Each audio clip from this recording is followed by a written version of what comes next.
Greetings and welcome back to Ship of Fools, nautical D&D actual play podcast. My name is Hannah McLean, and I am, as always, your dungeon master on this nautical adventure. Joining me today, I have Andy Latai. Finn Fisher. No Lonnie Stevenson. Regin Starkwitter. And Taylor Wallace. Malachi Kassir. Very good. Quite. And we are back on the Lunluma Ocean here with episode 38. Aren't we indeed, yes. Yes. Capital. Welcome to episode 38, to our first episode in 2022. Thank you all for joining us here in the new year. Whoa. I know, right? Sci-fi year. I know. Only 20 more years till Battlefield. Wow. And the countdown starts now, folks. All right. Did Blade Runner already happen? I think Blade Runner already happened. Wow. I missed That's it. for him to know and you to find out. Okay, let's do a little recap and then we can dive right in. So, the party picked up last session in Ferrien, the island where Malachi was raised for most of his life. You had gone to the smithy where one of the women who raised Malachi, Shala, works as a blacksmith, found her there with her wife Mar, who you had come to collect since she had apparently been discharged from the Lithiosian army after finding some information. You came to collect her before anything bad could happen, managed to get there really just in time, just as you were kind of waiting outside to go in, an assassin crept in the back and attempted to kill Mar. Fortunately, you guys were able to intervene and stop the assassination before it could be successfully completed. You attempted to knock out the assassin, only to discover, somewhat to your surprise, that he died as soon as he was knocked out. Oops. You were able to identify him as a member of a kind of assassins guild called the Gloomweavers, that are known for being sort of hired assassins to take out very kind of specialized targets. You communicated this to Shala and Mar and told them that you needed to leave the island, which they seemed to agree to. So when we left off, you guys were going to head back to Shala and Mar's house to kind of grab a few things that they might need if they're going to be gone from home for God knows how long. And then I believe you were planning to leave directly from here, although I suppose that probably hadn't been fully settled yet. So where we pick up, you guys have collected what you need from the smithy. You've gotten rid of the assassin's body after taking kind of anything of interest from it. Shala has packed up a few of her tools and kind of like specialized things that she needed from the forge, and she sort of locks the door. Although I suppose the door got sort of broken in the process of the rescue mission, so she sort of... Is there a front and a back door? Yeah, well, there's a back door. That's how the assassin got in. So locks up as well as she can. Lock one, at least. Yeah, exactly. Can I have found 10 minutes during that to resummon Nurgle? Yes, I will say that the whole kind of like packing up process took about 10 minutes. While you were gabbing with the moms. Exactly, yeah. Listen, there's someone who I really want you two to meet. You're gonna love him. Yeah, Nurgle reappears, and kind of like looks around somewhat frantically, and then sort of like nuzzles his head into you, Finn. Aww. Cool. You guys head through the streets of Ferrien. It continues to be a very kind of like lovely town. You're definitely drawing some looks as you're walking. First and foremost, because everybody is covered in blood. Everyone was taking some hits there, and is definitely like Mar and Malachi in particular are kind of very much blood-soaked. And so that's sort of drawing the initial attention to you, and then you're definitely seeing I actually don't think I took any damage in that whole thing. So Finn looks fine, but also... What happened to you guys? You guys also, Regin and Finn, are strangers in town, which you can see is sort of like drawing some attention, but not as much as you're definitely hearing as you walk past. People are going like, is that Malachi Kassir? Is he... Fuck. Definitely these, like, whispers back and forth. Shala and Mar sort of, like, wave, and Mar a couple times is like, it's fine, everything's fine, little, accident, to the people as they sort of pass, which nobody is buying. But nobody, you kind of manage to hurry and project enough of a sense of people who have somewhere to be that nobody, like, stops you or anything like that. After a little bit of a walk, you make your way to a very kind of cute... Wait. Yes. Do we walk past Tack's house? Yeah, you walk past Tack's house. It is quiet and, like, closed up. Looks like no one's been there for a while. I kind of pause by it for a second.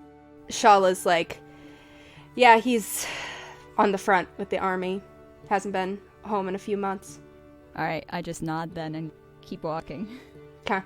You make your way to a very kind of, like, cute and well-kept house. There's, like, some flower beds out front. It's not very big, although it is bigger than, like, Finn's parents' house. Most are. Yeah. And is more inland.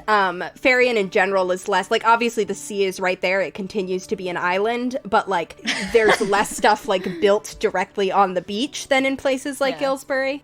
I feel so sorry for all of you. I don't want to find out what happens when it ceases being an island. God forbid. You know, when the sea swallows the land. Yeah, exactly. Of course. We've been over this. True, someday island will be an outdated concept. You kind of unlock the door, Mar unlocks the door and lets you all inside. You see a very kind of, like, tidy and a little bit, like, austere house. Like, it's very, like, things are kind of, like, kept pretty neatly, and, like, there aren't a lot of just kind of, like, extraneous possessions.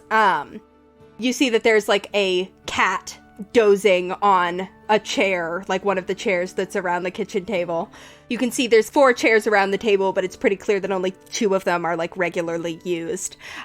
You see that Shala and Mar kind of, like, start gathering stuff together. They're very, like, kind of like, okay, it's go time, let's get ready to move.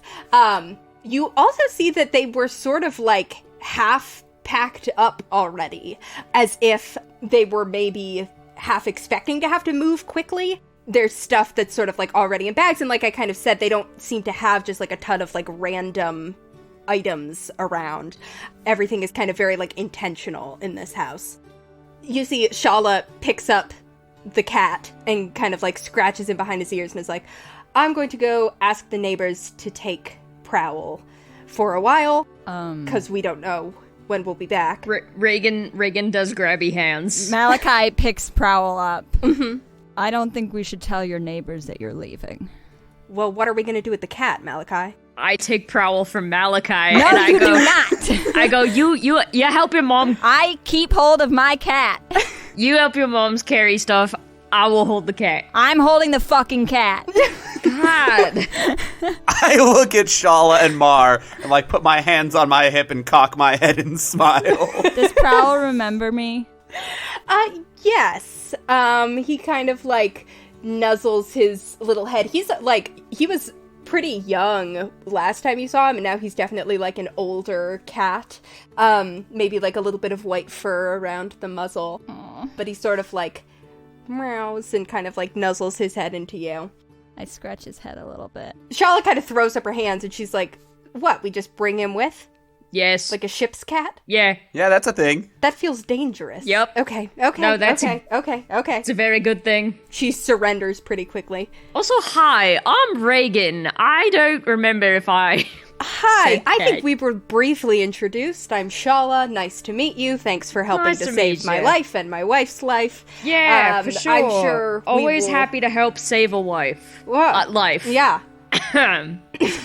Malachi, do you walk back or do you let the others walk back to what was your room when you lived here? I think I kind of will, like, follow them around a little bit, is like I'm keeping an eye on them, like, sort of, like, checking around corners and out windows, but I'm not leading the way anywhere.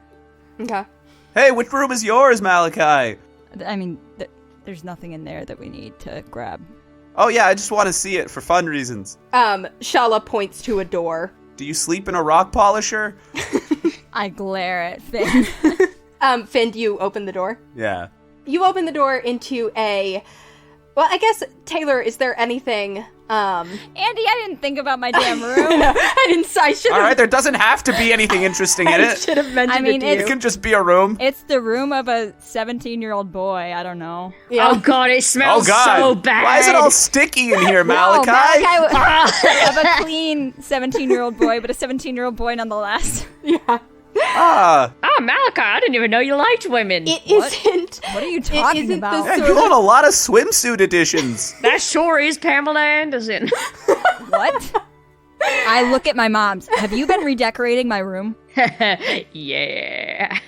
It's true that the room isn't the sort of thing where it's, like, been completely untouched over the years. There's definitely, like, there's some, like, boxes that are stacked in the corner, and it looks like an old chair got moved in here when, like, they got a new chair and stuff like that. But there is definitely still, like, Malachi's bed that you slept in is still in there. Kind of, like, anything that you didn't take with you when you went to the front is kind of still in here. Wow. Wow, Malachi, I didn't know you wrote poetry. Regin, look at this. I don't know what you're looking at. I didn't go to bench school. Regin wolf whistles. I can't wolf whistle, but Regin does. I look around my little chest of drawers and under my bed to see if there's anything sketchy. Make an investigation check. I don't know. I'm trying to appear detached from this all. I found this sock. Seems to be haunted because it's standing straight up. Let's say an 8. An 8. You kind of, like, look around like you're casing the room for assassins, like you've been casing the entire house for assassins. You haven't found any, and you continue to kind of not find any in here, but you do find, like, under your bed, kind of, like, crumpled up is a, like, piece of paper that was, like a letter that you were writing as a sort of a letter that you were going to write to your grandfather when he was kind of, like, out before you officially joined the militia, when he was sort of like, and he would get sent, especially when you first joined, you were always stationed much closer to Ferrien, whereas your grandfather tended to be out more. And you find a letter that you'd been writing, but had ended up not sending. Well, I mean, when I first joined, everything was on Ferrien. Mm-hmm. But even, like, in the like, last few years that you lived here, when your grandfather started being out more and more, Yeah. you find a letter that you intended to send to him but never had. I pull it out and I put it in the little trash. You guys all kind of, like, collect Shala and Mar's stuff, collect the cat, and... Yeah, Hannah, we're bringing the cat. Yeah, you sure are. I didn't see this coming, but... I don't know how you didn't. Now, Nurgle, play nice, okay? Nurgle appears scared of the cat. He is, like, hiding, like, on the back of Finn's neck, and, like, his feathers are all puffed up. All right, just don't get too zany about it, okay?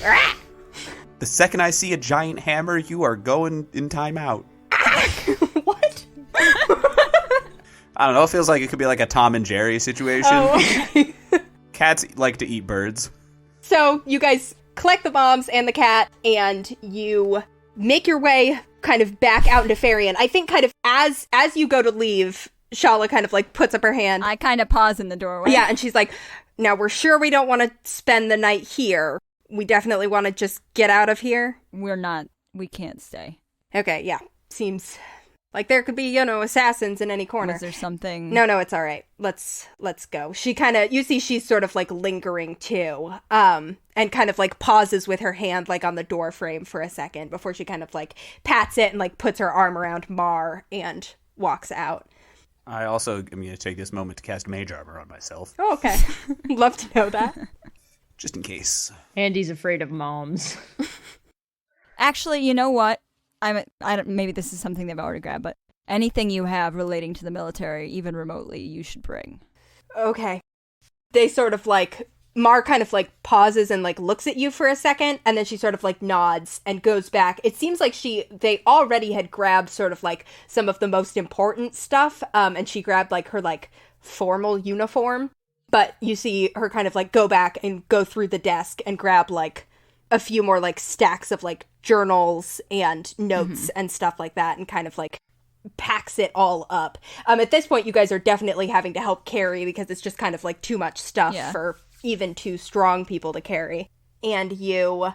Yeah, Malachi, help your moms carry stuff. I'll hold on to the cat. I place the cat on my shoulder and pick up the bags of stuff with my hands. I've got some stuff in my mage hand. Wow. And you guys make your way out of the house and back out into Ferrien. Do you want to... So, question. Do you want to sort of like take the most direct route back to the water, like through town, or if you'd like to kind of like skirt around the edge of town and avoid possibly like interactions with people, you can do that as well. But it'll take a little longer and involves kind of going closer to the woods. I'm pro woods. I prefer that, yeah. Okay. Also, can you just remind me, Hannah, how much strength people lost? Mar didn't lose any, right? It was just Shala? It was just Shala. Shala lost 4. She was pretty strong already, so she's not like I'm sure she's still stronger than Finn is. Yeah. But most are. She definitely is like unsettled by it, and you can tell she's like a little bit shaky as she's like used to. She goes to like pick up a bunch of bags and then kind of like can't lift them all, and Mar comes over and like takes one. Okay, we'll figure that out on the ship. Cool. I've been cursed. Cool. You guys kind of make your way around the edge of town. You see the woods are, like I said, Malachi, they're sparser than you remember them being. Mm-hmm. And you don't see kind of any, like, animals or anything like that, whereas, like, it might have been normal to see, like, a deer or, honestly, I don't know what other kind of animals are native to Ferrien. But you're kind of noticing the, like, lack of wildlife. Yeah. But you sort of, by making your way around the edge of the town, you manage to avoid anybody spotting you. Mm-hmm. It is pretty dark by the time you reach the shore. It has been, like, you guys were already arriving at Ferrien fairly late, and it is, like, by this point, night has fallen, as you kind of, like, go to the edge of the dock and take your rowboat out to where you can put Matt Black in the water. Shala and Mar are kind of like, hey, Mom. Yeah, as you approach the dock, Shala's like, so, ship? Tell me, are you a betting woman? Yes. I'll bet you I can just make a ship appear. Okay, I believe you. Oh, well, then this is going to be no fun. Solstice! Does the cat try and jump off the rowboat? Yeah, they're both, like, very impressed as you make a ship appear out of a tiny ship. It's still kind of stunning to watch, even if you do believe that your son's new friends are capable of great feats of magic. I've got to remember to look less powerful before I do that. Yeah. You guys climb onto the Try ship. being less strong, Finn. You finally put the cat down, and you start to sail away. You set your course, so I assume you set your course back toward HQ? Yeah, right? That's Okay. the plan. Yeah. You set your course back toward HQ and start to kind of sail away. As this sort of like happens, and kind of there's no sign of anything coming after you, and you've sort of made it out of Ferrien. Yeah, I was going to say, are there any ships on the horizon? Go ahead and make a perception check. I will also do that, because I'm the captain. I only got a 10. Hey! I am. I drive the boat. I got a 5. Does the captain normally drive the boat? Not necessarily. That's fine, whatever. I drive the boat. I also want to put out a telepathic call to fish in the area and just be like, hey, anything suspicious happen in the past couple hours? I got a 6. Wow, guys. Yeah, it's dark. You definitely, like, can't see that far. However, the fish kind of beam back to you just like, hey, well, a ship appeared out of nowhere onto the water. Whoa, really? Yeah! That must be the work of a very powerful magic user. Oh, I bet it is. Do you know them? Let's just say we're very close. Wow, tell them I say hi. Hi. Oh, shoot. But you guys don't kind of spot anything immediately suspicious as you're just sort of sailing away from the island. You see Shala and Mar kind of like look back and watch as the lights of it sort of recede behind you. And then Shala turns around and looks at Malachi and is like, okay, hi. What the hell? Where have you been? Malachi looks behind him. You, Malachi. Regin just is like, thumbs up, you got this. Where have you been? And perhaps more pressingly, where are we going? Like, where, okay, so. Okay, no. First of all, you're going to tell me why someone just tried to kill you. I'm looking at Mar. Mm-hmm. Mar sort of, by this point, she's sunk down on one of the, like, crates that you guys have on the, deck, and she's sort of, like, resting her forearms on her legs. She's still she got healed, but she's certainly not at, like, full strength yet, and you see her still kind of, like, rubbing the wound in her center where she got stabbed straight through by this shadow spear. She sort of exhales and is like, well, I would guess it has to do with some information that I happened upon about some rather unsavory practices that I believe the Lithiosian military is collaborating with and benefiting from. I intercepted a communication that I wasn't meant to see, and did not wish to simply sit by and do nothing about it. But I may have put my trust in the wrong people. Malachi and I snorts think a little bit. maybe someone wanted to make sure that I wasn't going to keep talking about it, is what I can assume. Were you talking about it? I was. She, like, looks over at Shala, who kind of, like, is pacing a little bit, kind of toward the front of the ship, her arms, like, crossed across her chest. Mar sort of looks at you and is like, have you heard of a scientist named Dr. Retval? Oh, come I on! look at Ray. Wah, wah, wah. Why is he so obsessed with me? Yeah, we've heard of him. We are very well acquainted. She sort of, like, looks back and forth between all of you and is like, okay, so let me back up a bit. In the years since you disappeared, I have not been on the front lines of this war for the entirety of it. I was stationed back at Ferrien for most of these years, sort of protecting our village from pirates and marauders and monsters, the sort of thing that our militia was originally created to guard against. What do you got against pirates? Don't answer that. Sorry, keep talking. But that's where I've been for most of these 3 years.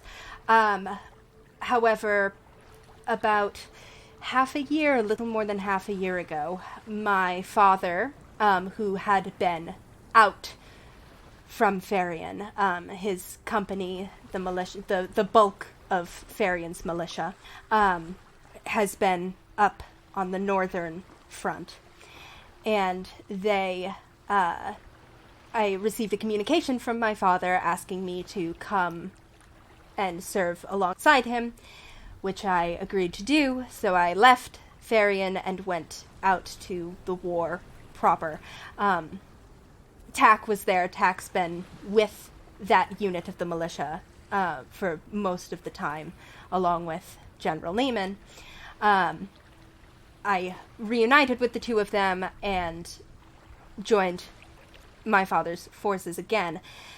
A few months after I had been with the militia, I happened upon, it was truly, I was not looking for it, I did not know what I did not have cause to suspect. Well, I was not looking for it. And my father asked me to go into the command tent to retrieve something for him. He said to collect it from the right of his desk, and I misheard and went to the left of his desk and wound up receiving a letter that was addressed to General Neiman that detailed the arrival of some new weaponry from a man named Dr. Retval. He had been supplying the forces with arcane cannons and other sorts of magical instruments of war. Our Ferrien's militia, of course, is not trained or used to working with anything like this, but we were adjusting. And in this letter, there were a few more details about some of where this power came from, which she's like, from your horrified reactions at his name, I think you maybe know some of already, but essentially that he has been holding people prisoner and extracting magic from them in order to create these arcane weapons. So he has been successful. I've seen the weapons for myself. They're like cannons, but they work far more powerfully and destructively than normal weaponry does. Yeah, they do. I'm flexing. I very tentatively high-five Regin. Yeah, I know. I don't know how I feel about this either. I'm trying to turn it into a positive thing. Okay, that's good.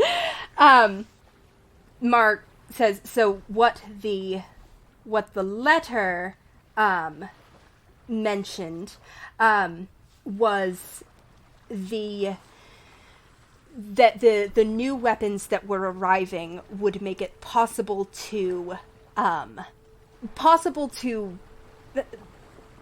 launch a more successful attack on particularly Erebraer's magical defenses. Erebraer is a kingdom with a lot of druids and other types of magical warriors with them, and they have a magical barrier that has made it difficult for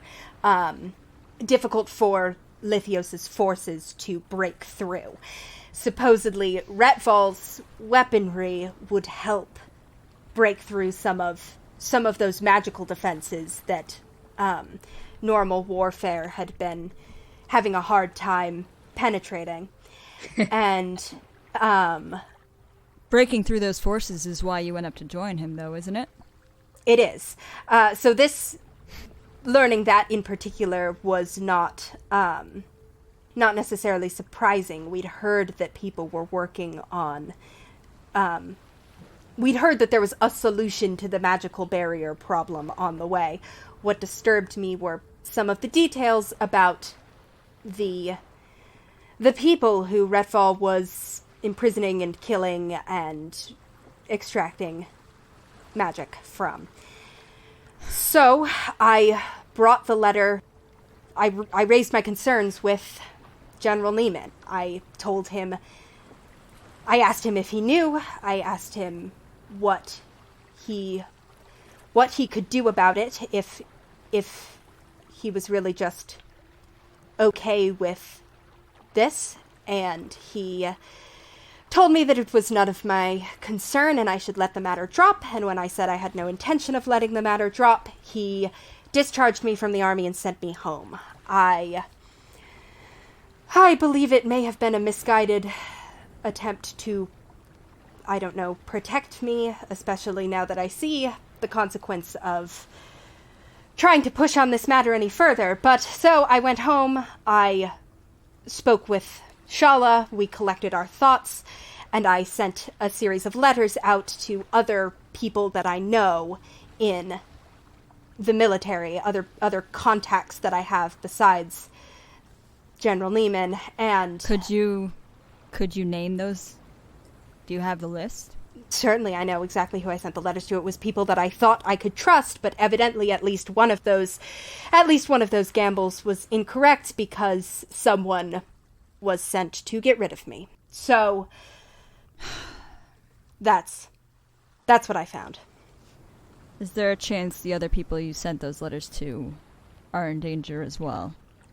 She considers this, and she's like, I wouldn't think so. It was General Leomont, Sergeant Winters, and Admiral Harkin were the three that I sent letters to. My Arrakis. They're all... My demon.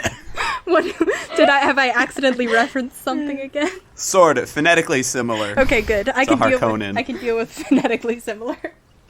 I was with you, Andrew, don't worry. Malachi, you probably recognize all three of those names as, like, people who would have been sort of, like, around, and like Mar says, kind of like people that she worked with, who she presumably would have trusted, some of Neiman's friends as well. And if it wasn't intercepted, presumably one of those three sold her out? Presumably.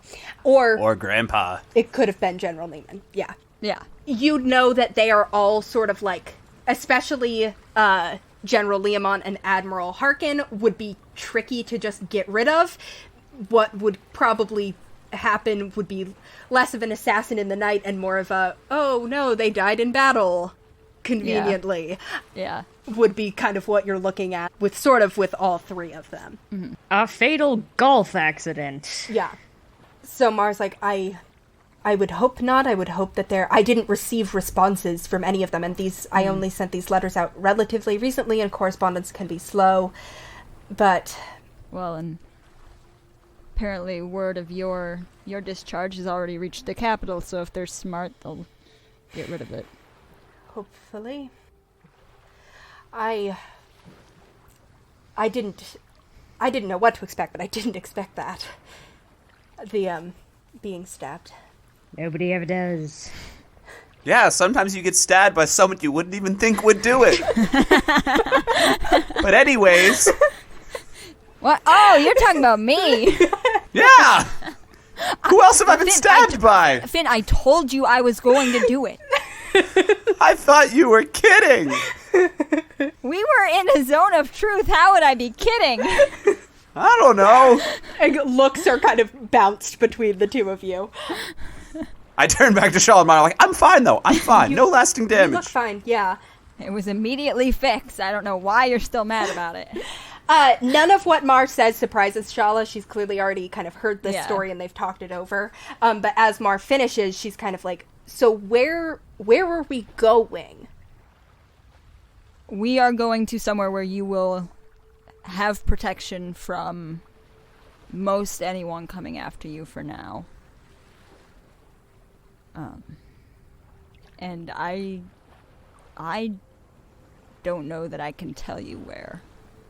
Why not? Regin, do you have the chloroform ready?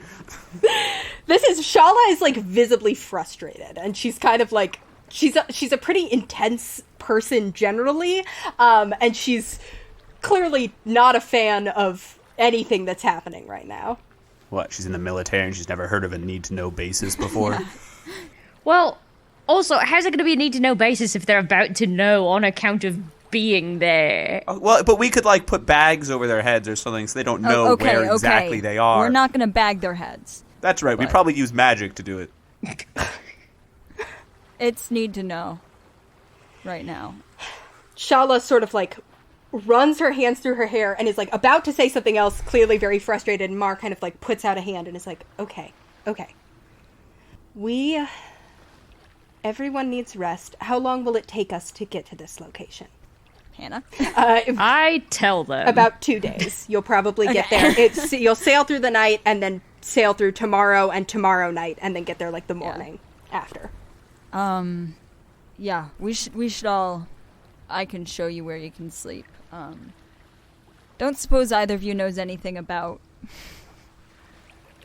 whatever those shadows were doing. with the sapping strength. Yeah, I wish I knew more. Shala kind of like rubs her arms. Anybody who wants can make me I will let this be nature or medicine. I will try a nature check then. That's a 5. 19. Hey. 16. Okay. Nature or medicine, Finn? Nature.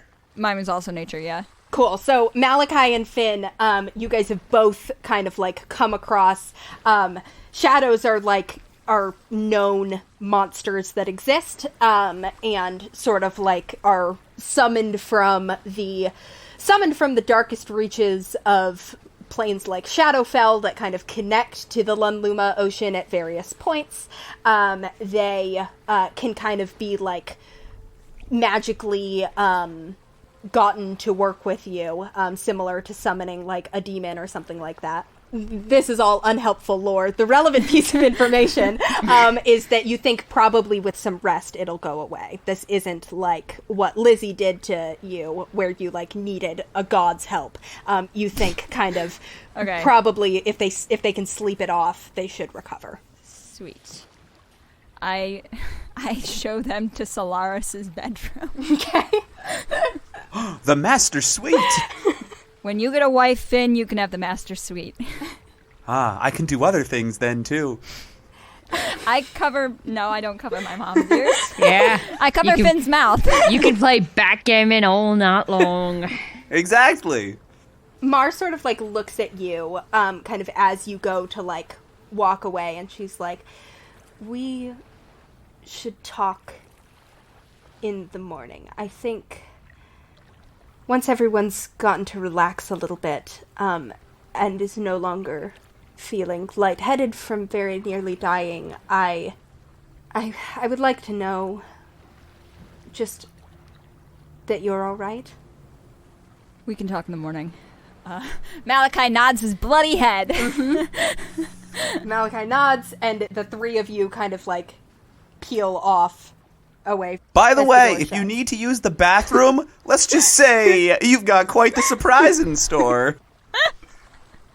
The door is already shut. God, Malachi is so recalcitrant. Recalcified. Ah. Malachi scrapes some salt from his knuckles into his soup. Where'd you get soup? I thought we were out. You guys restocked up on rations. Okay. So you guys can long rest. I squeeze Regin's bicep and I'm like, flex for a second. Oh boy, yeah, you need I prepare Regin some special sleepy time tea. Wow. For once, I accept it without question. I use my mage hand to dip a teacup into the ocean and just drink some salt water. Oh, horrible.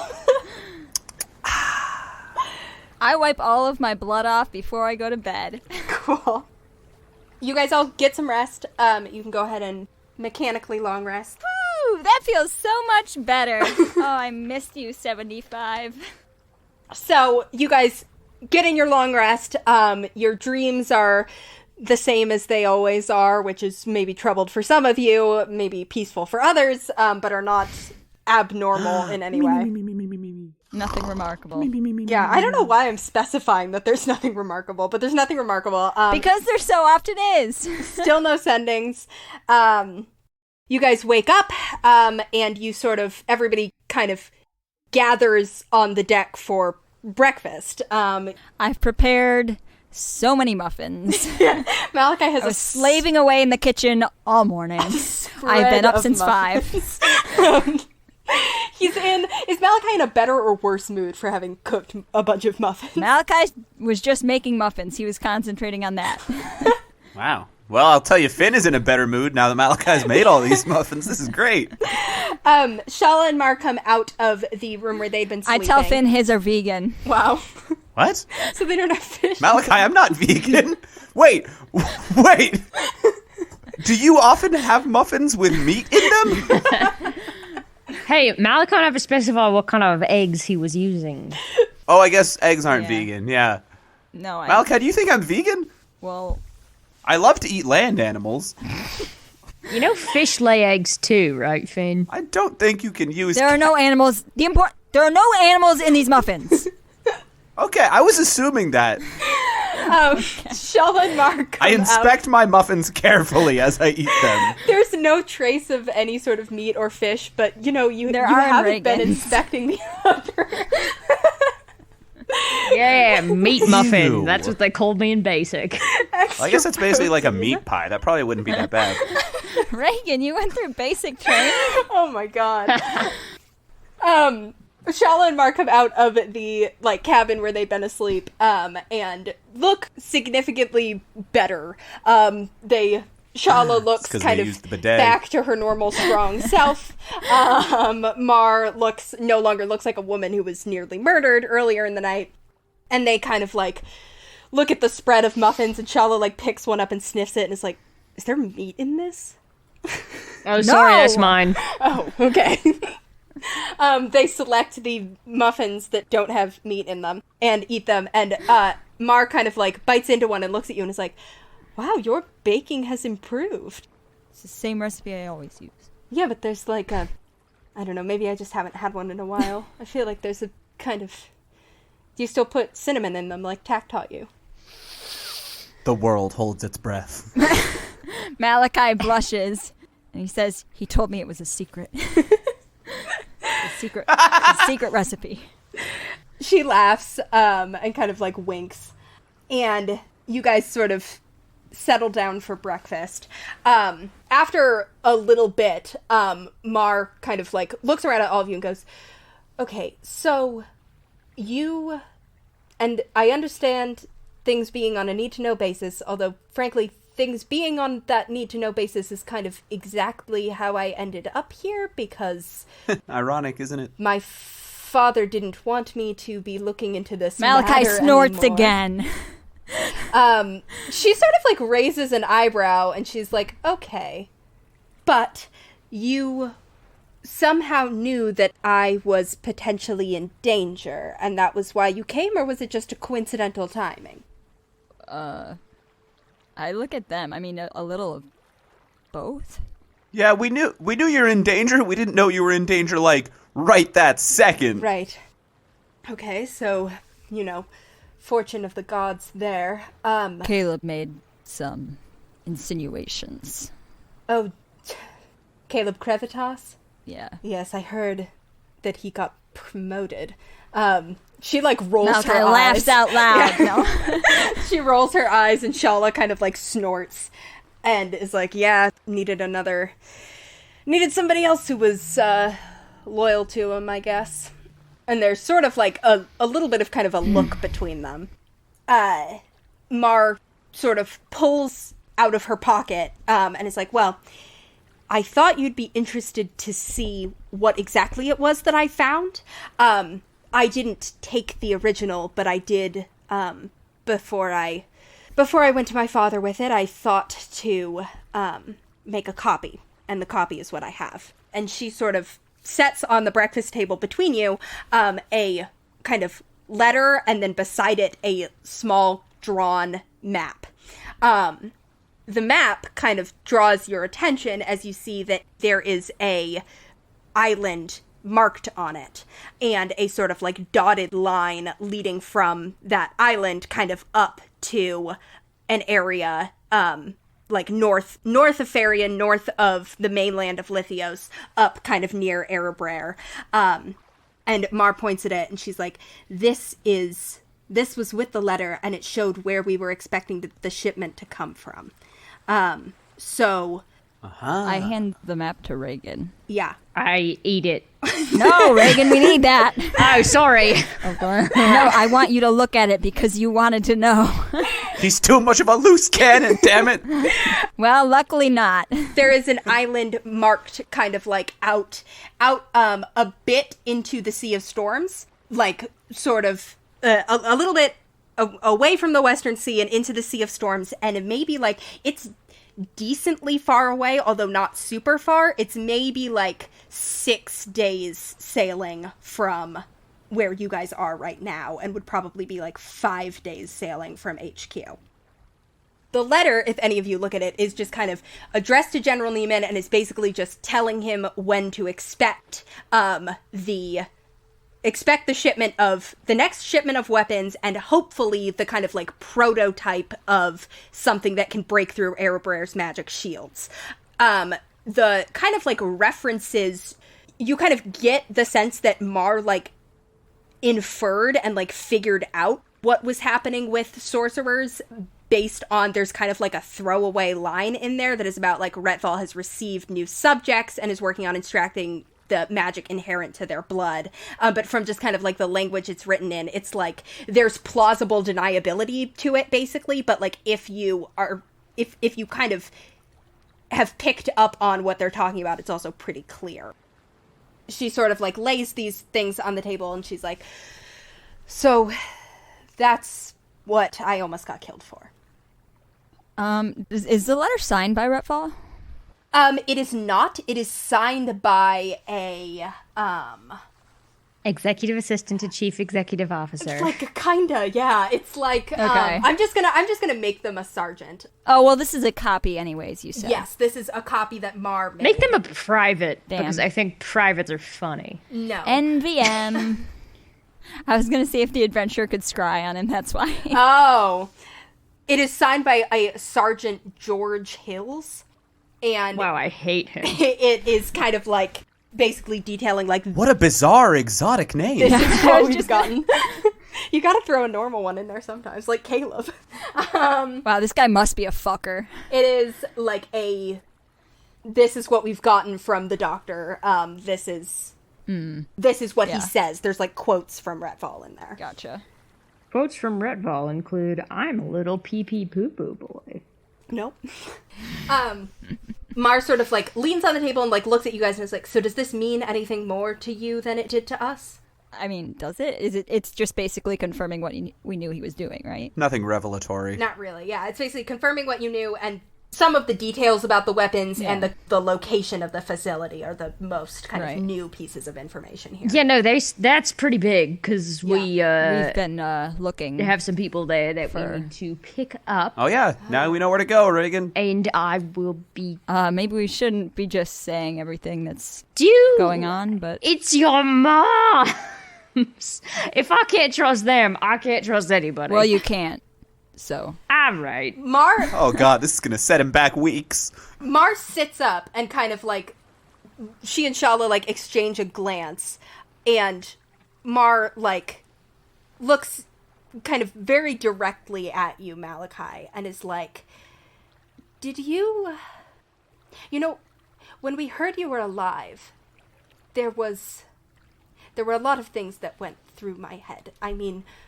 Joy and relief, first of all, that the son that I had assumed had been killed and fell into the ocean was alive and safe enough to be checking into a resort. And I... That sure was the way they found out I was alive. It sure is. But also a lot of confusion, a lot of wondering... what happened to you, if you'd been taken prisoner, if you'd been injured, if you'd been the victim of some sort of magical accident of some sort.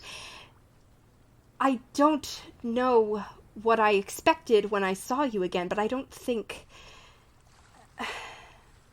Well, this is... Sorry, I'm not what you expected to see, but... I wondered if we'd done something to drive you away. And I think perhaps that wondering was right. More like what you didn't do. But you're here now, so I guess that's something. Did you find out something like this? She puts her finger down on the map. She's like, did you learn something or come across something? Something like this? No, but it wasn't... You found this going up to join Grandpa at the front of Erebraer. We're soldiers, Malachi. But what? Fighting for what? For Lithios? Fighting for Ferrien. How is invading Erebraer fighting for Ferrien? No, that's what I thought I signed up for, sure. You're angry at the way that Ferrien's militia was co-opted by Lithios. Do you remember... Well, partly that, yes. Do you remember when shortly after you joined, it was like, you joined the militia when you were 16, and when you were 17 or 18, I don't remember exactly, but that summer, Grandpa was home, and Lithios made it very clear to the leaders of Ferrien that our militia was being absorbed into the military, our freestanding militia. She sort of, at this point, is like explaining to Regin and Finn a little bit, too. She's like, that what had been a force dedicated to protecting Ferrien was going to be absorbed into the Lithios military, which was a culmination of a slow process of more and more presence on our island than anyone wanted, but it was made very clear that the choice was to allow ourselves to join or to have the militia be dissolved entirely, leaving Ferrien vulnerable to attacks from monsters from the sea, or pirates and marauders, or potentially there were implications of even worse consequences potentially being metered out against the island if we didn't do as they said. And so the decision was made by the council that Ferrien would continue to act as part of Lithios, and that involves sending our soldiers to fight in their wars. I don't like it either. I wanted to protect my home, but that was what had to be done to protect my home. You said that your father asked you to come up to Erebrer, and you just went. Yes, he's a general in the army besides my father. A general, my commanding officer, asked me to come up to the front. Was it a request or a command? You know how these things are with him. It was a bit of both. I just don't know why you're okay with that, and this is the final straw. There has to be a final straw somewhere. You have to draw a line in the sand somewhere. The people in Erebrer are going to be killed and manipulated just as much as the people Redfall's using at this facility. For even less of a discernible end. So what did you do, Malachi? You disappeared off the face of the earth and that helped somehow? That fixed things? I'm working on it. But at least when I realized that what we were doing, that what you let me do was wrong, I left. She sits back and sort of like puts her hands in her lap and sort of like looks down at the edge of the table. And you see her like, her posture is very straight and like controlled and formal almost, which it always is. She like rarely relaxes completely. Shala is uncharacteristically quiet, kind of looking back and forth between the two of you. And I think at this point she sort of speaks up and she's like, I've made weapons that have helped our soldiers, that have helped our people defend our home, but that have also helped them inflict pain on others. And I know that, but my job is to make the weapons. The question of whether Ferrien should have put up more of a resistance against Lithios, or of whether all of us, whether Mar and her father and you should have left behind everything that the Neiman name was originally built on to disappear because we, in an attempt to make sure that Ferrien stayed protected, gave in to what the Empire, to what Lithios wanted. It was an impossible situation with no good answers. Sometimes you have to make your own answers in those situations. I understand. God knows I saw it on the other islands that we were sent to. What might happen to an island that didn't comply.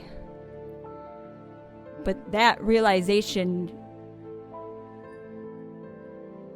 it wasn't some letter I found on a desk. When I realized that that's what was happening, I didn't keep going along with it just because I wanted to keep my house safe. I can admit that when I left, it wasn't some great action that I took. That I didn't fix anything by just disappearing. But at least I wasn't staying and contributing more. So what you're doing now is fixing things? I'm trying to. I understand that it's harder to take responsibility for what you know is going on than it is to just continue taking your orders and feeling guilt about it, but there are ripple effects and there are consequences. Malachi, I'm not saying that I have always done the right thing. I'm sure that my actions have caused people harm, and that finding out when I went up to join my father's forces in Erebrer, he was different than I remembered him. He was harder and harsher and more of a war man and even more of a soldier than I remembered him being my whole life. And like I said, I wasn't looking for it, but that's not to say that I didn't have my doubts already. And this was... She kind of like puts her hand over the letter, and she's like, the thing about drawing magic from people and killing them is that it is very drastic and easy to see the cruelty of it, and it is easy to deal with. This, I don't know, you and what I have to assume are revolutionaries that you are working with are going to presumably... Who, me? are going to presumably go and burn this place to the ground, and I would be happy to hear that you're able to do that. But the question of something like that versus me potentially... Like I said, we were just trying to protect Ferrien. You don't have to agree with it, but I hope you at least understand it. So the crime has to be more visible for it to be worth fighting against? Things that could be worth fighting against can be hard to fight against without getting... But you weren't. Even more people hurt. What were you doing? I trusted you, and you just... You knew. And you let me do it. You were a soldier. I did not sign up to be a soldier of that. And I didn't think that you would have either. Malachi stands up and walks away.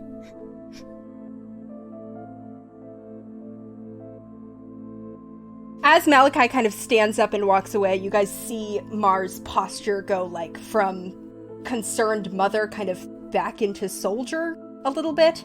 Her posture somehow gets even straighter, and she just sort of looks at her half-finished muffin on the table in front of her and sort of like looks over at Shala, and Shala kind of like puts her head in her hands.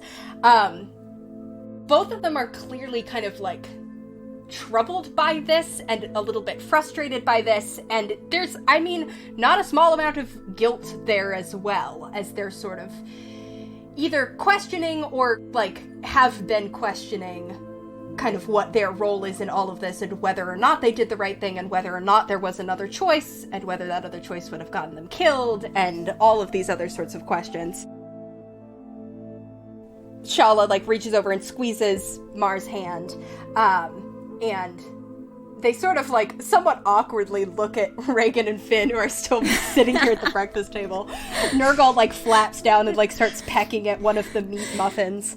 You hear the bidet flushing away down below. What's he doing down there? He's never used that before. Oh my god, he's finally going. Over and over and over again. No, this is good. He hasn't gone the entire time we've known him. He's using it to mask himself crying angrily into the mirror. Malachi's taking selfies downstairs in the cloth of his mascara running. Tweeting, I hate this family.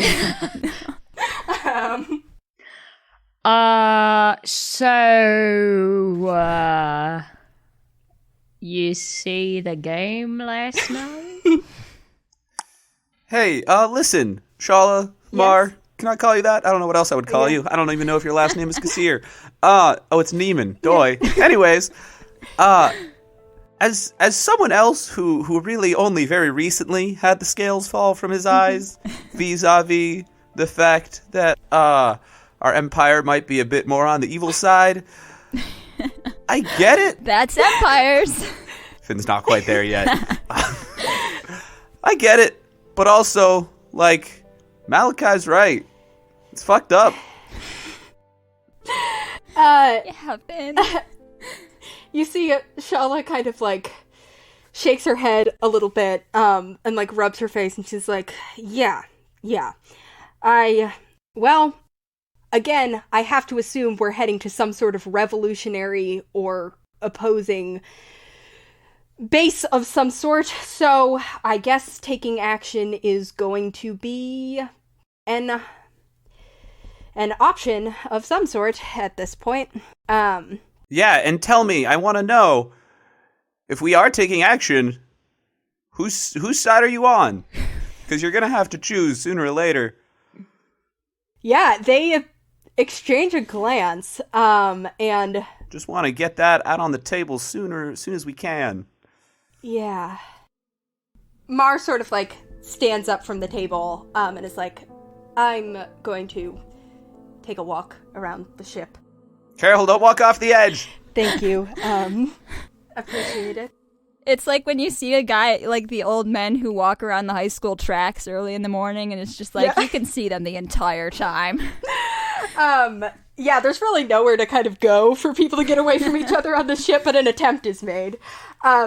A little bit of time kind of passes. Malachi comes up with a second round of muffins that he presents to Finn and Regin. Oh, nice. These aren't meat ones, are they? No, they're vegan. All right, nice. As Malachi's bringing up this second tray of muffins, and Finn, as you're picking up another one of these vegan muffins, you hear some of the fish nearby as you've kind of got them on surveillance mode for anything suspicious happening. Some of the fish kind of go like, hey, hi. Hey, what's up, guys? Hey, there's a ship coming. Just wanted to let you know. Ooh, which direction? That way. Oh, okay. I look that way. You look where they've indicated, which is kind of like vaguely southwest, and you don't see anything. Really?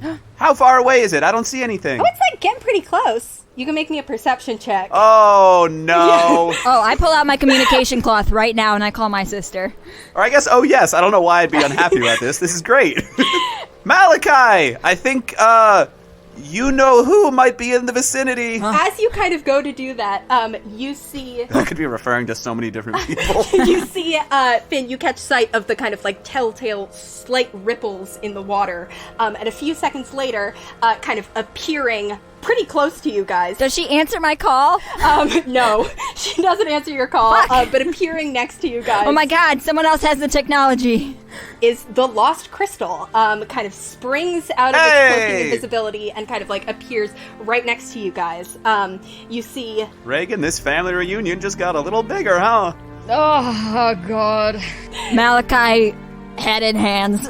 Yeah, the crew kind of scattered across. Shala and Mar kind of like come back over, and Mar's like, "Hi, I think that's a pirate ship." Yeah. What do you got against pirates? What? Put anything valuable you have away right now. Okay, yes, going to do that. And what do you have against monsters of the deep? We should talk about that later. Go downstairs and hide your things. Okay, good idea. They sort of like both go downstairs. Finn, lock the door behind them. Okay, I do. They can unlock it from the inside if they so choose. Yeah. Aw, man. Over from the Lost Crystal, you guys see Nyira kind of standing at the rail. She's got her hat on, she's got her long coat, and she kind of like calls out to you guys, "Hey, Malachi!" Malachi furiously scrubs away the mascara that had ran under his eyes. Malachi! Shit, I didn't make enough muffins. Malachi, there's like 50 muffins on the table right now. Yes? Hey, I am really glad I caught up with you guys. I need to talk to you. Really, I need to talk to all three of you. How far away is that ship? Like 150 feet? Okay, so yeah, I can't zone a truth, Nyira. or detect any magics. That makes sense that a ship couldn't be that close to me. Yeah. Nyira's like, "Can you guys come over here so we can..." Is everything okay? I mean, yeah, but I'm, let's just say I'm glad I caught you guys before you went back to HQ. Oh, shit. Let me see Vance. I want to know he's all right. Vance kind of, like, waves from next to Nyira, gives you a little salute. Oh, hey. All right, we're good, guys. I don't want us to leave them on our ship alone. Can you come here? I mean, I can, but I need to show you something that I have here that I can't really move and that I don't really want to shout more about across the ocean. Yeah. If we're worried about leaving them alone, I could, have a friend stand guard. Oh, that too. I also had a different, more imposing friend in mind. No offense, Nurgle. The tentacle? No, I can summon aberrations. Oh, shit. We could just parallel park the ships and fasten them and lay down a bridge, and Sure. that way we can both come and go as we please. Fuck, we shouldn't bring them. No. This No. seems to be a matter of Don't cross the stream. sensitive information. I'll send a boat over to you guys, and then while the men are working on tying the ships together, we can talk. Okay. Okay. I give a thumbs up. Vance hops in a rowboat and rows it across to you guys the kind of like very short distance. Just like old times. Hey, Vance, long time no see. Hey, long time no see. Glad you guys are well. That's not true. We saw you smashed out of your mind when we called Nyira at the bar. Okay. I offer him a sugar cube. He like takes it very suspiciously. Is this one magic? Nope. Oh. He like pops it in his mouth. As he pops it in his mouth, I cast Minor Illusion to make it glow and look magic. Why? Why? I missed you. Okay. I don't know if I can say the same. Oh. Finn is deeply hurt. Wow. He rows you guys across to Nyira's ship. And you sort of like... Before that happens, yes. as we are departing, I'm going to cast Summon Aberration. Okay. Just don't freak him out. Make it a friendly-looking aberration. Taylor, I gotta tell you, I don't think there's such a thing. Finn, we sail with you every day. Yeah, and I'm going to summon a Slod, which from a quick Google image search appears to be sort of like a monstrous frog man. Yeah. What did you just call me? And I say, all right, listen, I talk to him, and I'm like, all right, listen, you're on guard duty. I'm pretty sure everyone around here is an ally, so don't, like, kill anyone. But, yeah. Oh, also, everybody else, this is... Say hello. Malachi coughs. Okay. It nods at you as if this was like a respectful greeting. So, there's two people downstairs.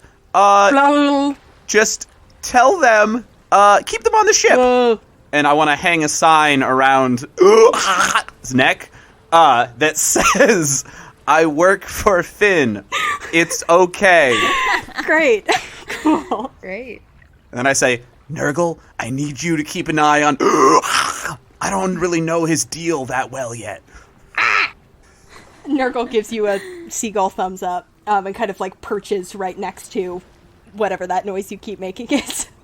It's very rude not to call him by name, Hannah. You're right, that's on me. You guys get in the boat with Vance and you kind of row across to Nyira's ship. A ladder is lowered down for you guys and you sort of are helped up by the members of the crew. As Nyira kind of like reaches down to take your hand, Malachi, you see a like concern in her eyes and a sort of like, go ahead and make an insight check for me, actually. Yeah, I was gonna ask. 14? Okay, you see concern, and at the kind of like, just as she's pulling you up, you see just a twinge of guilt. I detect magic. Regin and Finn are already on the ship. You go to detect magic. As soon as your boots kind of hit the deck, everybody else like very quickly pulls back. You guys catch sight of inscribed onto the surface of the deck, you see these arcane runes. As you guys stand there, they sort of flash brightly for a second, and immediately all three of you are filled with this sense of emptiness, this kind of feeling of something missing. It takes you a few seconds to identify what's missing. Malachi, it's something that you've had for months. Finn's had it for years. Regin, you've never been without this. As you guys feel that you cannot in this moment access your magic. In the same second, you realize that in the spot where the runes are, there is an invisible wall, like a force field of some sort, basically boxing you guys in to this 10 by 10 square kind of right here in the middle of the deck, where you cannot access your magic, and there are these invisible walls on either side of you. Did I get to detect magic before I stepped into it? I will say yes, that can kind of be like, as you sort of, the second you realize something was wrong, as you started to step into it, you cast Detect Magic, you detected the runes as their effects kind of came into effect. I actually don't think, you caught that like Nyira's arm is like artificer magic, her prosthetic arm. I actually don't think you would have caught anything else within that kind of 30-foot radius of Detect Magic. And then the spell is shut off by this anti-magic field snapping into place around you guys. Nyira sort of... I rage. Okay. You go into a rage immediately. Nyira, like, backs up, kind of like...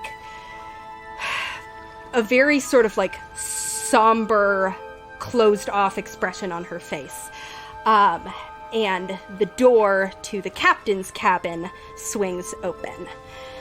You guys see stepping out is a figure that only one of you have met in person before. He's wearing a long coat. There's a clipboard in his hands. He has these little glasses kind of at the end of his nose. He steps out and he says,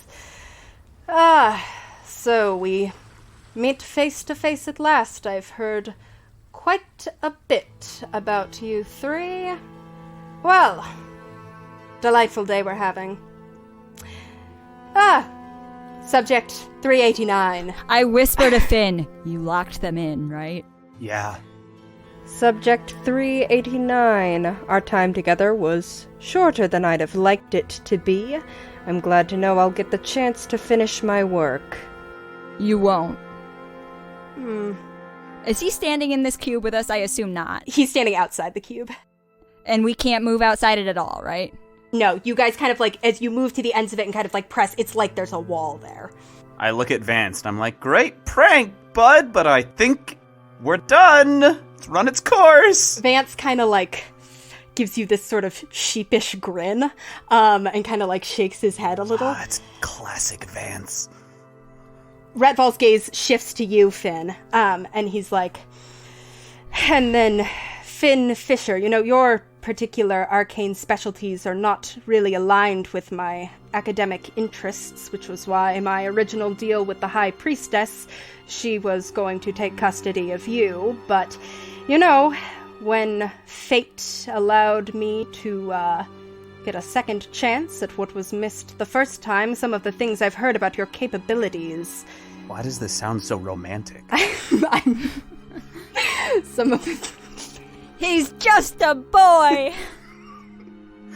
some of the things that I've heard about your capabilities, I believe, align with some of my other interests, some side projects I've been working on. I am very interested to see what information we might be able to share with each other. Is she here?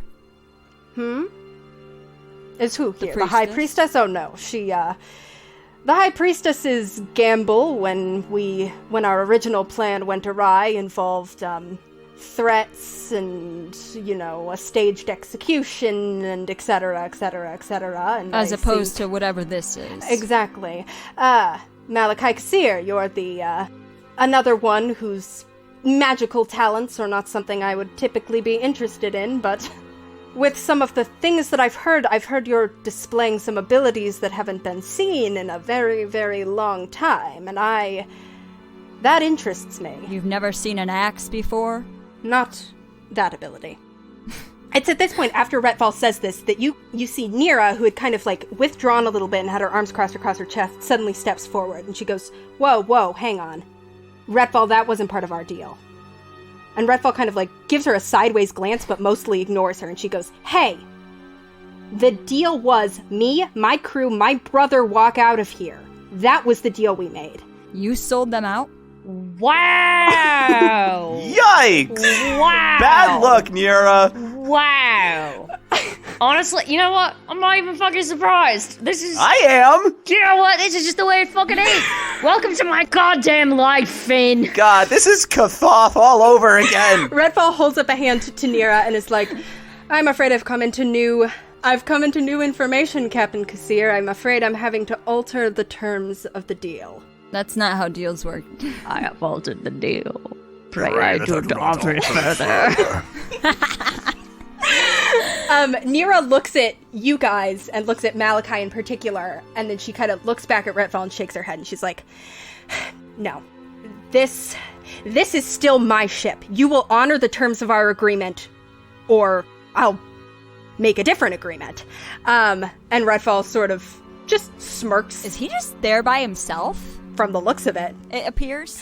You see Nyira draw her sword and kind of hold it up to him, and she's like, this is still my ship. This is a compromise that I won't make. Men, get ready for battle. Don't bother, gorgeous. And nobody else. It's like playing chess with a pigeon. If she helps to get him incapacitated. It's not gonna work. She's holding her sword up to him. I draw my spear. And she's looking around, kind of ready for her men to react. And none of her crew moves. She sort of... Vance! She Vance! She looks around and she's like, salt and pepper? Get ready for battle, men! And there's no reaction. Vance kind of steps forward and sort of shrugs, and he's like, sorry, Captain, we, can't really pass up a score like this one. And Nyra's like, this is my crew, this is my ship. I don't care how much gold he offered you. What did he offer? And Vance goes, listen, none of us ever wanted to be involved in empires or wars or whatever kind of bullshit. That was why we signed up with you, and now we're getting dragged right back into it. And Nyira goes, this is mutiny. This is mutiny. And Vance just kind of shrugs, and he's like, sometimes mutiny's good business, Captain. Whatever he offered, I'm sure we can get more. I really doubt that. Pretty strongly, I doubt that. What did he offer? The sea holds treasures undreamt of in its depths. Retval holds up a hand, and you see two of Nyra's own crew members kind of grab her and disarm her. And she is sort of you hear her just as soon as her sword is out of her hand, she's like, you fucking bastards, you traitorous, mutinous, absolutely all of you, just kind of this tirade that gets widely ignored. You see some of her crew are definitely kind of looking back and forth as if they're not 100% sure about this, but no one reaches for weapons, no one puts up any resistance.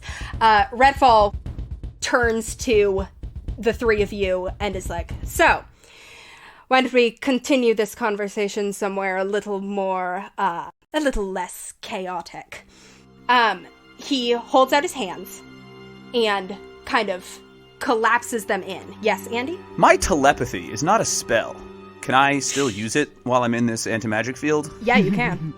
Okay, so while this has been going on, I've messaged Nurgle and described the situation to him. And I've also messaged and told him to prepare to board this ship. Okay. You kind of get the sense that happened over on the deck. As you kind of, like, look over, I think as you look over, you see that Shala and Mar have come out on deck and are sort of, like, watching. And you can see that they're sort of, like, there's a conversation kind of going on between the two of them. You're too far to, like, make out exactly what's happening, but they're clearly both... He's not facing that way, right? He's looking at us. He's looking at you. The two of them are kind of going back and forth. That's kind of what you see, Malachi, as you look over there, as Retval kind of brings his hands up and then, like, brings them together in a sort of collapsing motion. And as he does that, you guys feel the box around you, like, collapse into you. It's like the invisible walls are falling into you, like all of the anti-magic is just sort of, like, going into your bodies. You all feel this, like, heavy, weighted exhaustion on you. As this happens, I telepath to and I tell him that his primary directive is to free Nyira. Okay. You feel this heavy kind of weightiness settling over you. And Malachi and Regin, you guys both feel your vision going dark as this kind of collapses into you. Both of the two of you are knocked unconscious. Thank God, honestly. However, Finn, this is still magic putting you to sleep. And you are a half-elf. And so you... As this sort of collapses around you, you feel this heavy exhaustion around you, but you do not fall asleep. You see Retval kind of roll his eyes and go, elves, and he points to you and starts to cast a spell. However... Was that supposed to do something? You can go ahead, and right now I need you to roll initiative. Retval's going to cast a spell on you, but you might be able to do something first. 13. Okay. My God. Oh, no. I'm so sorry. He got a 14. I thought he had a plus 1 to dexterity, but I'm looking at it and it's a plus 2. I really thought that was going to be a tie. So he acts first. Should have lied. You see, and he is kind of like, as he goes to cast a spell on you, you also see him glance over at this. The Slod launches himself over the rail of the ship and starts swimming toward this one. You see Retval go to cast a spell on you. Please go ahead and give me a Constitution saving throw. And just to clarify, this is a spell that is working even though I'm inside an anti-magic field? The anti-magic has gone down. It's like as it knocked you out, the anti-magic disappeared. So it is no longer an anti-magic field. Okay. Dirty 20. Nice. Yes. Okay. One moment. The one moment is that this is too much damage for me to roll with real dice. Jesus. So true. Whoa! Anna. Okay, Finn. You take 28 points of necrotic damage. And are still conscious. Fuck, you sure is. So that means that it is your turn. Malachi and Regin are unconscious next to you. The Slod has jumped into the water and is swimming, but he does not have a swim speed. So he is swimming, but it's like it's gonna take him a little bit to get there. He's no Michael Phelps. Okay. Here's two questions. One, how far away is Nyira from me? Nyira is okay. So the ship is not that big. I'm gonna say she had to be outside of the anti-magic cube. I'm gonna say she's 15 feet from you. You could grab Regin. I mean, I could grab any of you. Don't grab Regin. We're all right next to each other. Please grab Regin. Here is hey, before you strategize any further, Dimension Door unfortunately requires a willing creature, and unconscious creatures by D&D definition cannot be willing. Oh. I'm so sorry. Oh, you're kidding me! You're stuck without either of them. Okay. Second question. Would I know from past conversation, or just looking at her now, how would Nyira handle being underwater? She definitely can't breathe underwater. Oh my God! You should have taken the cloak that Shiloh offered. She'd be able to hold her breath for the amount of time that whatever her Constitution score allows. And are there any of not Nyira's crew anymore, any of these no good, goddamn, despicable pirates on Matt Black? No. In fact, you kind of see that Nyira had said, like, while my men tie our ships together, no one moved to do that. So, like, Matt Black is still free and 150 feet away. And I think you actually, Finn, I will let you see that basically, like, Shala and Mar, it looks like they kind of had an argument, and Mar is going to the wheel as if to turn the ship. You don't know where she's going to turn it, but she's driving the ship somewhere. Jesus, take the wheel. And could I get to Nyira? Like, is the way clear for me to just run to her? Basically, yeah. There's like pirates in the way, but you could like push past them and get to her. Man, I really in my head, the Slod was going to be like super good at swimming. It was going to like jump out of the water like a torpedo. Next time, the flying aberration. Okay, so here's what I want to do. Uh-huh. First, I want to shoot one last forlorn look at Vance. And I don't even say anything, but I mouth, "I trusted you." And a single tear falls from my eye. Uh-huh. And then I just sprint forward out of the magic circle. I grab Nyira, and I say, "Change of plans, you're dealing with me now." And I cast Dimension Door and teleport us both back to Matt Black. Okay. I'm going to stop you right there. I'm so sorry. No. Redfall counter spells. Oh, fuck this guy. He's a wizard. I just look really, like, pissed off. And I'm like, really, man? Like, come on. I look at him like he just stole a parking spot from me. He like, holds out his hands. You still have a bonus action if you'd like it. Okay, so if I wanted to jump into the water and take Nyira with me, what is the situation vis-a-vis her being held by people? I don't think you can do that. I think she would need to do that on her own turn. Which she'd have to escape. She's basically being grappled by two people. But I will say, for running to the side of the ship and jumping off, now you're taking opportunity attacks.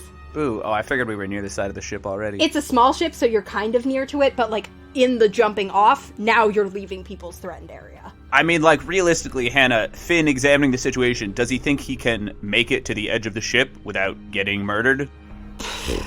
You have mage armor up. You have mage armor up. It came back after the anti-magic field went away? Oh, shit! Oh. So true! Fuck. Yeah, no, you don't have mage armor up. You guys gotta learn to stop saying things. Just don't bring things up, and you'll be fine. I think you're sitting on, what, 14 hit points? 15. 15. If all of these pirates choose to attempt to stab you, which you're not 100% sure on, although they all look pretty committed, it's a maybe. It depends how bad I roll. I'm gonna say that there are 6 people who realistically would get opportunity attacks on you. I mean, yeah, I might as well risk it, because what the hell else am I gonna do? Okay. Alright, so that happens. I look at Nyira and I'm like, "Ooh, sorry." And then I turn towards the side of the ship, and I shout to the sailors that are in between me and it, "Hey, you're all sailors, you live on the seas, you know what's up. And you know, there's someone down there who you want to piss off. I bet even less than this guy over here. All right? So why don't I be on my way?" And I just sprint, and as I sprint, I use my bonus action to summon my tentacle, just sort of in the middle of things, and I want to run and jump off the side of the ship. Okay. Andy, go ahead and make me a intimidation check, first and foremost. With advantage for that stirring performance. Not with advantage. Okay. Stirring performance and situation cancel out to a flat roll. 13. 13, okay. I'm gonna say 13 is still good enough for the most superstitious of these pirates kind of backs off and, like, my people, doesn't want to attack you. The other 5 are going to go ahead and take their opportunity attacks. So... Also, I messaged Nurgle, and I'm like, help! Okay. That is a 6, a 9, a 13? Does a 13 hit? No. Okay. Wow. Unfortunately, then there is also a 22 and a crit. Oh. So let me roll. Okay, that's only 3 damage from the one that's not a crit. All right. And then the crit does 10 damage total. Are you having it with your tentacle? I'm going to have it, yeah. Okay. So I only take 5? You only take 5. You jump off the ship on your 25th square of movement. So you hit the water. I'm going to say you can get, if you want to just start plunging, you can get 5 feet underwater. Yeah, I plunge down. Okay. This is my space. This is where I feel good. Can he, like, plunge around the curve of the ship so he's going, like, under that way? Ooh, yeah. Can I go underneath? Sure. Nice. You dive underneath. Finn successfully keel hauls himself and is killed instantly. Okay.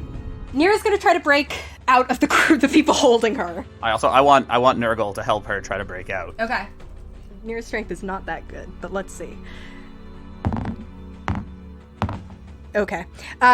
She rolled decently, but the 2 people holding her, Her one own of them, damn crew. her own damn crew, rolled better. And you see her, she kind of is, I mean, frankly, none of you are on the deck to see this at this point, but she is not, she's just kind of struggling and is not able to Nurgle actually can break see free. it. I'm getting a sit rep from Nurgle. Nurgle can see it. Okay. He's pecking his little heart out. Okay. Finn, you jump into the water and you swim under the ship. You are underwater. You have kind of no idea. You can't really, you can see and hear underwater better than the average person, but you can't really tell what's going on above the surface. You do hear a couple of other splashes into the water around you as other pirates kind of jump into the water. However, it comes around to your turn again, and you are still here with 6 hit points or whatever you've got left underwater. 7, thank you very much. 7 hit points. You still have the potion that you had last time? No, because I fed my potion to you. Fuck. Malachi would have given you his upon waking if he knew you didn't have it, but... Well, first thing I'm gonna do is send out a telepathic call to all marine life in this area, and just sort of call them. This is a to me, my X-Men moment. I need every bit of help I can get. Anyone who can swim towards me and defend me, attack this ship. They are the enemy and we hate them. Okay! Can I tell what kind of response I'm getting? Fish are swimming toward you. The ones that are closer to the surface are just kind of like little fish, but I think you can tell that kind of like as you're, especially, I don't know what you're going to do, but if you keep swimming, more bigger fish are kind of answering you too.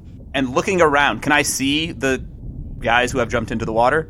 Yeah, you can kind of see they're just sort of like blurry like shapes in the water. Vance has not jumped in himself. Man. You see various members of Nyira's crew. Thank God. I couldn't handle the turmoil of that confrontation. You know that they're not going to be good with melee attacks underwater, but they just need to hit you like once or twice. And they're swimming toward you, but no one has like engaged with you yet because they couldn't, because Finn's got such a fast speed and went under the ship. And how do you feel about Taylor saying that Malachi would have given me his health potion after I gave him mine? Yeah, I support that. Okay, and I know I ask this all the time, but can I hear the text of voice of the lurker again? The lurker speaks through the priest with a thunderous voice, audible to 300 feet. Creatures who can hear the words spoken in Abyssal, Infernal, or Primordial must succeed on a DC 14 Charisma saving throw or be frightened for 1 minute. A frightened target can repeat the saving throw at the end of each of its turns, ending the effect on a success. I would let you do it underwater. It makes sense that you can do it underwater. Okay, yeah, so this isn't gonna like scare away my fish friends, is it? No. Okay, yeah, so I look around at these pirates, and 300 feet, that carries up to the deck of the ship, right? Mm-hmm. Yeah, so I look around these pirates, my eyes glow black, and I just shout, "Listen, you are dealing with things that do not harm you!" And I use voice of the lurker, and I send the fear of the depths into all of these goddamn pirate scoundrels. Wow. Cool. And then do you keep swimming? And then I swim down. Okay. What's your swim speed? 40. they can't even catch you on a dash. I mean, like, they, Whoa. like... I guess they swing. can catch you on a dash. But basically, there's no need to do the song and dance because they will essentially, they can catch up to you, you can action disengage and then swim, and they're not going to be able to catch you and attack you. Especially because only one of the ones who was in the water with you succeeded on that fear save. The rest of them are just kind of like swimming back out of the way. Also, bonus action, I'm going to drink the potion. Bonus action, you drink the potion, so they'd need to hit you a few times. You kind of like... Which I do specifically by, as I'm swimming down, I just hold it in front of my face and uncork the bottle and open my mouth. So it just flows into me as I'm moving. Like a whale. He's a filter feeder. Finn, you swim down into the depths alone as a group of fish swarm the pirates above. I think that has to be where we end our session. Oh, I'll do it. I'll do it for you. Regin and Malachi wake up and they see a guy who says, "Hey, you're finally awake. Got caught in that Imperial."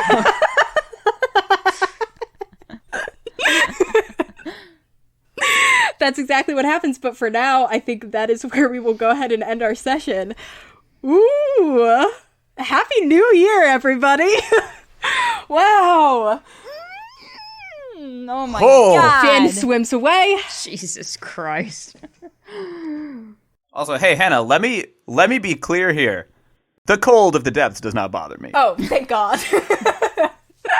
I'm very comfortable temperature-wise right now. It's really important that we're all clear that Finn is God. so fine. With his 7 hit points. I guess you took a potion, so... More! Wow, look at you. I want to roll right now to see what health I get back. Yeah, it might end up mattering, so do that. 12. Cool. So total of... whatever that puts you at a total of. 19. Oh boy! Okay, thank you all so much for joining us for episode 38. Yeah, as usual, we have some people that we need to thank. Actually, well, first, if you enjoyed that, which I hope you did, you can find us elsewhere on the internet. You can find us at Ship of Fools Cast on Twitter, Tumblr, and Instagram. And you can find us on shipoffools.com. Wow, good God.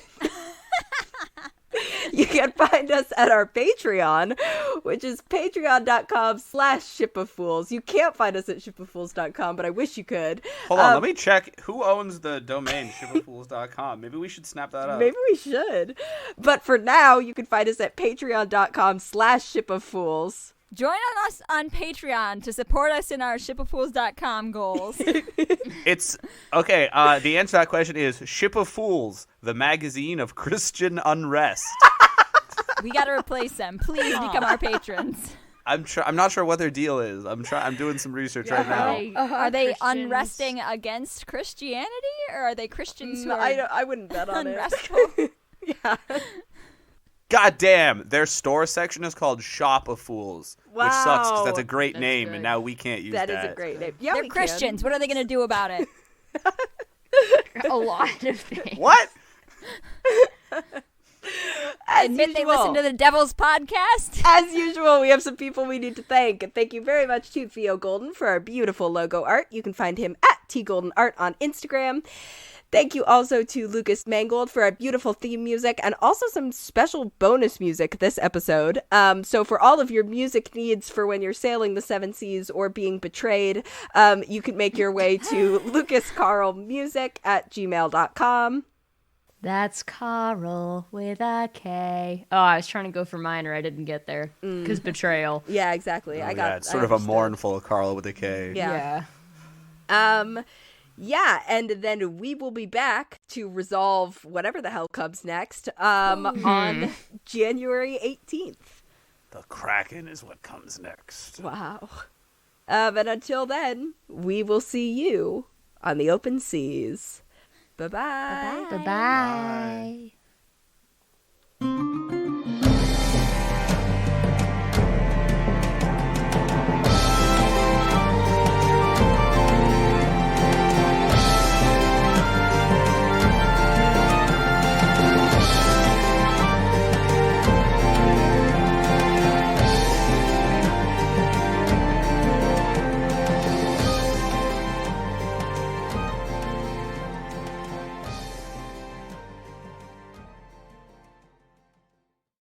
Hannah, I'm having trouble picturing what a cat is. Could you please get yours to show me so that I can look at what a cat is? Unfortunately, he's a bad boy and is not allowed in the room when I'm recording. But I'm sure... Damn it! I'll show you after, so just hold it in your head till then. Prowl is Sam's opposite. Wow. Elaborate on that for the listeners who do not know Sam. Not a bad boy. Wow. That's not true, everyone. Prowl would be so well behaved if he was in the room where there was recording equipment. Sam is an angel. Tweet at Ship of Fools with pictures of your cat so that I can see them and know what they look like.